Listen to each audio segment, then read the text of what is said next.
To say Godward was a prolific inventor is like saying rabbits are prolific breeders, and as you're about to find, he was also a champ at the latter. Between his first submission in 1894, a new belt fastener, through to his last, a redesign of an early carburetor in 1935, he single-handedly kept the patent offices in London and New York busy. This from a man who had no formal training. Here is a cross-section of his inventions, so you get an idea of the scope of his enterprise.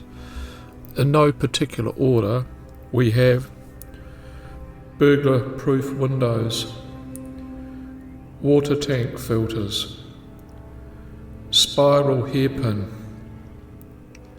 door draft protector, veranda chair, carburetors, gas hanging light, hermetic tin lids, animal trap, pram, pothole borer, door handle, spirit level, egg beater, combination garden hoe, hose nozzles. Some of those photos used were the real ones. All the plans and diagrams, for example. Others were generic to add emphasis to the diversity and scope of Godward's furtive brain and creativity. Like all inventors and ideas men, Godward had his winners and losers. His spiral hairpin design made him and his fellow investors fortunes, overnight millionaires. Enough for him to build this house, Rockhaven in Invercargill, which still stands. This Munster-like mansion came with plenty of bedrooms, 16 in total, to house his brood. Why 16? Well, he had 10 kids in tow, give or take. The hermetic tin lid probably should have similarly made him a pretty penny, given its widespread use, as with the garden hose nozzles. Not too sure what went wrong there, juggling too many balls at one time probably.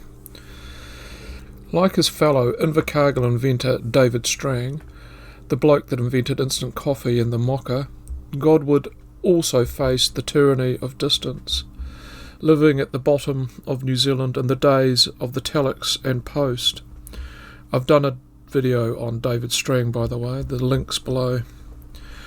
The other biggies, the ones that floated from Godward's vast array, were the pothole borers, which went gangbusters in Australia, the second of the two egg beater designs, and the combination garden hose. That's before we even touch on the 72 designs and patents he held for petrol economisers, the precursors of the modern carburetor. His role in the design of the modern combustion engine is what he is now best remembered for.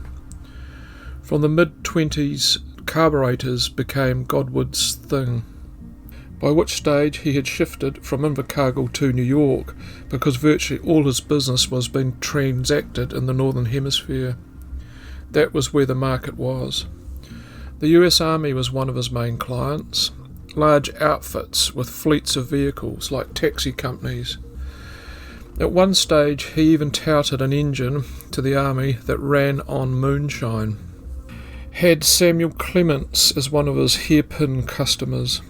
Samuel is better known under his literary nom de plume, Mark Twain. In total, Godward spent 30 years in New Zealand, most of it in Invercargill, having arrived into Port Chalmers from England aged 17. During his time in New Zealand, he was a high achiever in other aspects of his day-to-day life, away from the drafting table and running a bike/motorcycle shop. Like his list of inventions, his activities were dizzying in their array and scope. It's a wonder he had the energy to father 10 children. Let's touch on some of his life in Otago and Southland, in rapid-fire form. He was on the Southland City Council, sang and performed in musical productions, became an acclaimed landscape painter. When his inventions weren't being taken seriously because of his lack of formal qualifications, he went back to university in his 30s, played a major role in building his mansion, helped start Southland swimming, co-owned a hot balloon, ran cross country and cycled competitively, won awards for public speaking, organised the first motorcycle event in Southland. And to prove he was no prude, he boxed and organised a gumball rally between Invercargill and Dunedin, which didn't go down too well with the coppers. That blurry photo in front of you is the real McCoy from the day.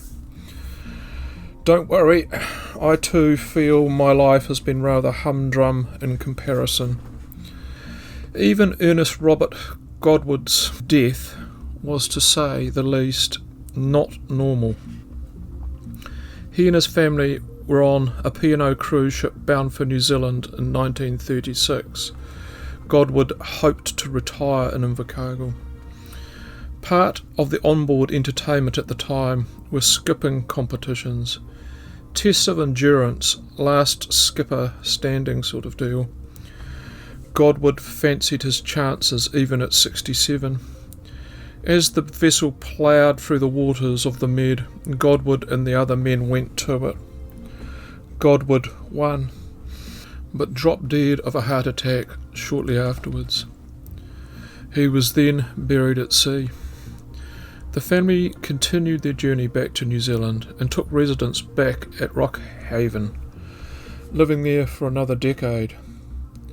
One of his granddaughters, Shirley Walker, has recently written a book about Ernest Godward's life. A remarkable Kiwi go-getter. And in case you've forgotten, there's also a video about a similar forgotten Southland inventor, David Strang, in my vault as well.